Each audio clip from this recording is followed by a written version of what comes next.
حضرت بابا فرید الدین گنج شکر رحمۃ اللہ تعالی علیہ ایک دن موج میں آ گئے اور کہا کہ نظام الدین محب بنو گے یا محبوب بنو گے؟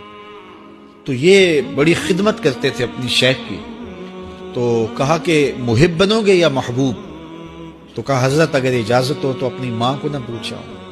اللہ اکبر، ان لوگوں کی مائیں بھی تو صاحب حال ہوا کرتی تھی۔ تو کہا کہ اگر اجازت ہو تو اپنی ماں کو نہ پوچھا ہوں کہ محب بننا ہے یا محبوب بننا ہے؟ کہا جاؤ تمہیں اجازت ہے۔ تو گھر کی طرف روانہ ہوئے، ایک آدھ دن کا سفر کیا۔ راستے میں ایک فقیر تھا مجذوب، جو راستے میں بیٹھا تھا، حالت اس کی عجیب سی تھی۔ تو یہ سلام کر کے گزرنے لگے تو وہ مسکرا کے بولا محب بنو گے یا محبوب؟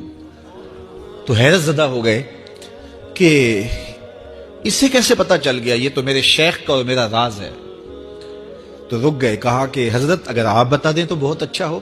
کہا نہیں نہیں، ماں سے پوچھو، جو وہ بتائے گی وہی بن جانا، اور اگر ماں نے نہ بتایا تو کل آ جانا، اسی وقت یہاں ملاقات ہوگی، پھر میں بتا دوں گا۔